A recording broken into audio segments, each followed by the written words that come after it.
దేవుని పరిశుద్ధ నామానికి మహిమ కలుగును గాక. ఈ వీడియో వీక్షిస్తున్న ప్రేక్షకులందరికీ క్రీస్తు ఘనమైన నామం పేరిట నా హృదయపూర్వక వందనాలు తెలియపరుస్తున్నాను. గతంలో మీసాల గురువప్ప, అదే కోయి పాస్టర్ అని అంటున్నారు కదా ఈ మధ్య, ఈయన ఒక దైవజనుడుగా చేయకూడని కొన్ని పొరపాట్లు చేశాడు. అయితే అప్పుడు చాలామంది సేవకులు ఆయన చేసినటువంటి తప్పుని ఖండిస్తూ బుద్ధి చెబుతూ కొన్ని వీడియోస్ చేసి యూట్యూబ్లో అప్లోడ్ చేశాం. అందులో నేను కూడా ఉన్నాను. అయితే ఇప్పుడు మరలా ఎందుకు ఆయన కోసం ప్రస్తావిస్తున్నానంటే, ఆయన చేసిన తప్పుని అంగీకరిస్తూ రియలైజ్ అయ్యాడు, పశ్చాత్తాపడుతున్నాడు. దేవుని సన్నిధిలో ఆయన ఆ తప్పును ఒప్పుకుంటున్నానని ఆయన నోటితోని చెప్పాడు. జర్నలిస్ట్ భాను గారితో ఒక ఫోన్ కాల్ చేసినప్పుడు మీసాల గురప్ప గారికి ఆయన ఆ ఫోన్ కాల్లో చాలా విషయాలు మాట్లాడాడు. నా భార్య చెప్పినా, నా బిడ్డలు చెప్పారు, నేను వినలేదు. ఏదేమైనా దైవజనుడిగా అసలు అక్కడికి వెళ్ళటమే తప్పు, అయినా వెళ్ళాను, తప్పు చేశాను, ఇప్పుడు బుద్ధి వచ్చింది, నేను వెళ్ళకుండా ఉండాల్సింది. నాకు చాలామంది చెప్పారు, కానీ అయినా నేను వాళ్ళ మాట ఖాతరు చేయకుండా నేను వెళ్ళాను అని ఆయన మాటల్లో పరిపూర్ణంగా పశ్చాత్తాపడుతున్నాడు. అయితే నేనెందుకు మాట్లాడుతున్నానంటే, నేనేదో ఆయన క్షమించాలని, లేదంటే క్రైస్తవ సమాజం అంతా కూడా ఆయన్ని క్షమించమని చెప్పడానికి కాదు. ఆయన తప్పు చేసినప్పుడు ఆయన్ని ఖండిస్తూ నేను మాట్లాడాను గతంలో. ఇప్పుడు ఆయన తప్పును ఒప్పుకున్నాడు కాబట్టి ఆయన ఒప్పుకున్న తప్పుని దేవుడు క్షమిస్తాడు.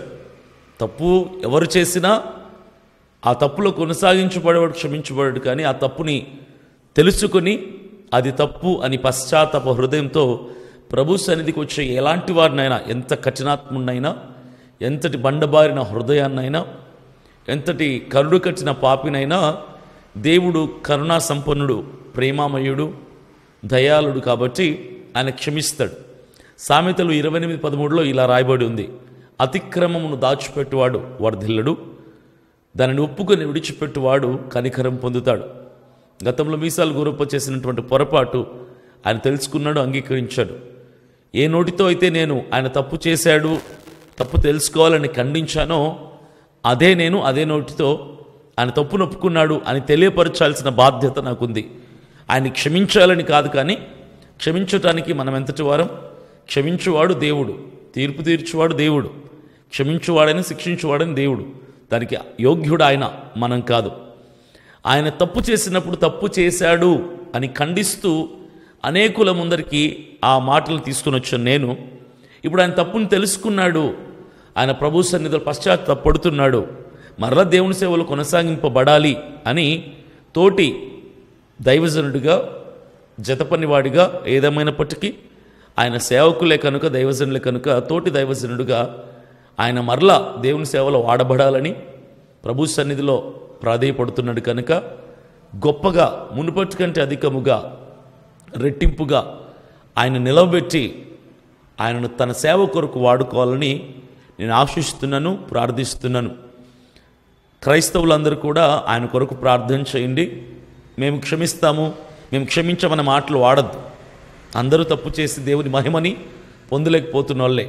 కాకపోతే ఆయన చేసిన తప్పు బహిరంగముగా క్రైస్తవ్యాన్ని కించపరిచే విధంగా ఉంది కనుక కొంచెం సేవకులందరికీ కూడా ఆవేదనతో ఖండిస్తూ స్పందించారు.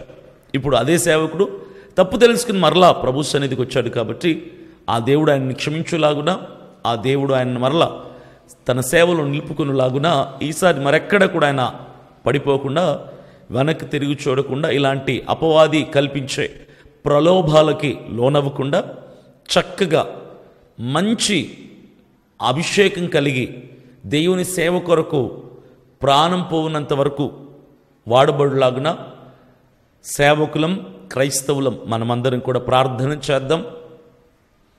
ఆయన తప్పును ఒప్పుకున్నాడు, దేవుడు ఆయన్ని క్షమిస్తాడు. దేవుడు క్షమించని వాడు కాదు, ఆయన ఎవరినైనా క్షమించేవాడు కనుక ఆయన ఆ సంభాషణలో మాటలను నేను విన్నాను, 1-2 సార్లు విని ఆయన మాటల్లో నిజంగా ఆ పశ్చాత్తాపం కనపడుతుంది.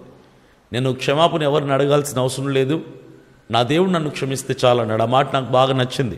నిజమే, మనుషులు క్షమించాల్సిన అవసరం లేదు. మనుషులు ఎదుట తప్పు నొప్పుకోవాల్సిన అవసరం అంతకంటే లేదు. మనుషులు ఆయన అంగీకరించాల్సిన అవసరం లేదు. ఎందుకంటే పరలోకం ఇచ్చేవాడు దేవుడు, సేవలు వాడుకునేవాడు దేవుడు. దేవుడు తృణీకరిస్తే ఎంతటి మహానుభావులు ప్రోత్సహించినా నిలబడలేరు. దేవుడే సేవలో నిలబడితే ఎంతటి ఘనులు పడద్రోయాలని ప్రయత్నం చేసినా పడద్రోయబడరు. ఇవన్నీ కూడా దేవుని చేతుల్లో ఉంటాయి కనుక ఆయనని వాడుకొనటం, సేవలు నిలుపుకోవటం, ఇంకా గొప్పగా ఘనముగా రక్షణ కొరకు నశించిపోతున్నారు రక్షణార్థం దేవుడు ఆయన్ని వాడుకోబోతున్నాడు అని నేను ఆశిస్తున్నాను, ప్రార్థిస్తున్నాను. మీరందరూ కూడా ప్రార్థన చేయండి. ఆయన మరలా పూర్వ వైభవాన్ని సేవలో అనుభవించటానికి, దేవుని కృపను మరలా పొందుకోవటానికి మీరంతా కూడా ప్రార్థించవలసిందిగా ప్రేమతో మనవి చేస్తున్నాను. ఆ ఫోన్ కాల్, ఆ కాన్వర్జేషన్ మీరు వినండి. మీ కొరకు నేను అది అప్లోడ్ చేస్తున్నాను. సార్, పాస్టర్ గారు, గురప్ప గారు చెప్పండి అయ్యా. ఎలా ఉన్నారు? బాగున్నాను. చేసేదాన్ని. ఎక్కడున్నారు పాస్టర్ గారు? నేను మంగళగిరిలో ఉన్నానయ్యా. మరి ఏమన్నా అవకాశం ఉందా మీతో మాట్లాడటానికి? మాట్లాడా. దేని విషయమయ్యా? ఏవి ఇప్పుడు ప్రస్తుతం మీ మీద జరుగుతున్నటువంటి రకరకాలైనటువంటి ఆరోపణలు అది జరగని ఇప్పుడు ఏమైంది? దానివల్ల ఇప్పుడు ఎవరు కొంప మునుగుతుంది అంటే జబర్దస్త్కి వెళ్ళారని కొంప ముంచాలని చూస్తున్నారు. ముంచని దేవుడు లేపాలని లేపుతాడు. అంటే జబర్దస్త్కి అట్లా వెళ్ళటం కూడా తప్పని చెప్పి చాలా మంది అంటున్నారు కదా. అంటే మిమ్మల్ని ఎట్లా పిలిచారు వాళ్ళు జబర్దస్త్ వాళ్ళు అసలు? ఇప్పుడు ఎందుకులయ్యా, ఏదో జరిగిపోయింది కదా. ఇప్పుడు అవసరం మా వెళ్ళటమే తప్పు. అవును, దైవజనుడికి వెళ్ళకూడదుగా, ఇలా తప్పిపోయింది. అవును, దగ్గరకుండా కూర్చున్నాను, ప్రార్థించుకుంటున్నారా? మరి ఇంకేం చేద్దాం, ప్రార్థన తప్ప మరి వాళ్ళు జబర్దస్త్ టీం వాళ్ళని అడగపోయారా? బాబు మీరు పిలిచింది ఏంటి, అసలు నన్ను పిలిచింది ఏంటయా, నన్ను ఎట్లా ఆగమాగం చేశారు అని అడిగితే ఏమంటున్నారు వాళ్ళు? వాళ్ళందరూ వచ్చేసి కాళ్ళు పెట్టుకుని ఏడిచేయమని చెప్తారా? అదేగా వెళ్ళి అడుగుదాము, నువ్వు నిద్ర వెళ్తాం ఏంటి అలా చేశారంటే అయ్యో తప్పింది అని అంటారు. వాళ్ళు అంటారా అంటున్నా? అనరుగా. వాళ్ళు ఎందుకు అంటారు? వాళ్ళ స్వార్థం, ఎవరి స్వార్థం చూసుకుంటున్నారు. అవును, మనమే తెలివిగా జాగ్రత్తగా ఉండాలి. నేను జాగ్రత్త లేను. అదేలే పిలిచారని ఏదో నమ్మకంగా వెళ్ళారు. అమాయకత్వాన్ని బట్టి నా దరిద్రం అంటాడుతుంది. నా అమాయకత్వం ఒకటి, మంచితనం ఒకటి, ఈ రెండు మూడు ఏకమైపోయి అలా జరిగిపోయింది. కోయి కోయి అనే పాటతో ఎంత బ్రహ్మాండమైనటువంటి పేరు తెచ్చుకొని జబర్దస్త్కి వెళ్ళటం ద్వారా పేరు మొత్తం పోయిందని ఒక డిస్కషన్ అయితే జరుగుతుంది. మీసాల కొరప నమ్ముకున్నాడు నరకానికి పోతాడు. మీసాల కొరప రక్షించిన యేసే నమ్ముకుంటే పరలోకం అవుతాడు. అంతే. మీసాల గురప మీద ఆధారపడిందా క్రైస్తత్వం? కాదుగా. ఆడొక్కడి మీద ఆధారపడిందా? మీసాల గురపను మనిషాడు. అంతే, ఒక మనిషే కదా. దేవుడేం కాదుగా. పైనుంచి ఊరు పడలేదు కదా. ఇప్పుడు ఎట్లా మనం పడిపోయి అంతమంది ఉన్నారు. నీతి మందుడు ఇరుసార్లు పని లేపేవాడు ఆయన. లేపుతాడు, ఏదో టైం లేపుతాడు. లేకుండా ఉన్నాడు కదా. నా నీతి, నా నిజాయితీ, నా యథార్థత, నీ భక్తి నాకు ధైర్యం పడుతుందని చెప్పాడు దేవుడు. అలా సాగిపోతున్నా అంతే. చాలేదో పేరు పోయింది, పోతే పోయినాయి. మంచి పేరు పోతే ఎందుకు తీయాలంటే మనుషులు ఎందని అనుకొని అమౌంట్ చేసుకొని నేను మాత్రం నా ప్రభు దగ్గర ఆధారపడి ఉన్నా. మీరేదైనా తప్పు చేసినా మీ ప్రభు దగ్గరే సారీ చెప్పేస్తారు. మా ప్రభువా? అదే ప్రభు దగ్గర. మరి ఎవరి దగ్గర చెప్పాలి? అంతేగా. ఎవరని చెప్తే ఆదరిస్తారా లేకపోతే ఓదారుస్తారా? ఇప్పుడు జరిగిన సంఘటనలు వేరే జరిగినాయి. నేను దానివల్ల ఎవడు మునిగిపోలా, ఎవడు అన్యాయం వల్ల నష్టపోయింది నేను. నష్టపోయినోడు కాబట్టి నేనే నా ప్రభు దగ్గర చెప్పుకుంటే ఆయన నన్ను ఓదారుస్తాడు, ఆయన నన్ను చేపట్టు లేవదేస్తాడు. మనుషులు ఏమన్నా పైకి లేవదేస్తారా? లేవే ఉన్నారా? అది కరెక్టేలే. ఇప్పుడు ఫైనల్ గా ఏం లేదు చెప్పాల్సింది మీరు. ఏం చెప్పాలి నాన్న? ఏం చెప్పాలి చెప్పు. ఏం చెప్పాలి? నేను చెప్పాల్సిందేమో నా దేవుడితో చెప్పుకోవాలి. మనుషుల దగ్గర చెప్పుకొని పాడైపోయి నేను ఈ మీడియాకి వెళ్ళి అటు వెళ్ళి ఇటు వెళ్ళి గంతులేస్తా ఆహో ఓహో అని అనటం వలన ఓహో ఇదైతే పెద్ద బాగుందని చెప్పేసి ఎవరు చెప్పినా, ఇంట్లోకి వెళ్ళని చెప్పినా, కెవాళ్ళు చెప్పినా, కొంతమంది దైవజనులు చెప్పినా వినకుండా నా పొగరు, నా అహంకారం అలాగే వెళ్ళి అలా తెచ్చుకున్నా.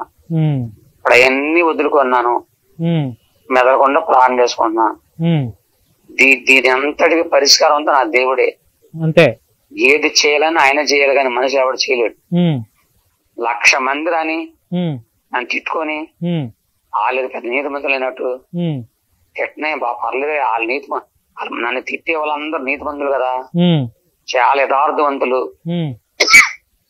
న్యాయాధిపతి ఉన్నాడు, నాకు నా పక్ష న్యాయాధిపతి ఉన్నాడు, ఆయన చూసుకుంటాడు. కానీ ఇది కూడా నా మంచి కోసం వచ్చింది. ఎందుకంటే గొప్ప ప్రార్థన చేసేవాడిని. ఈ మీటింగ్లు ఎక్కువైపోవడం వల్ల ప్రార్థన తక్కువైపోయా, వాక్యంలో తక్కువైపోయా, బైబుల్ సాంగ్ తక్కువయ్యా. జబర్దస్త్ ప్రోగ్రామ్ తర్వాత మళ్ళీ మీటింగ్లకు వెళ్తున్నారా గారు? 1,00,000 మంది రెడీగా ఉన్నారు. నేనే డేట్ ఇవ్వట్లేదు. వెళ్తున్నాను, ఎందుకంటే రోజు వెళ్తున్నాను. ఇవాళ కూడా వెళ్ళాను, రోజు నేను రాత్రి వెళ్ళాను. మీటింగ్ ముందు రాగట్లా. నిజమైన యథార్థమైన నీతి మంతులైన దైవజనులు 1,00,000 మంది అనుకుని వాళ్ళు పిలుస్తూనే ఉన్నారు, వెళ్తూనే ఉన్నా, వాకింగ్ చెప్తున్నా, వస్తూనే ఉన్నా. కానీ అలాగా ఇప్పుడు కొద్దిగా నేను ప్రార్థనలో గడపాలి, ప్రార్థనలో గడపాలి అంతే. ప్రభు దగ్గర గడిపితే ఆయనే నాకు సొల్యూషన్ చూపిస్తాడు అంతే.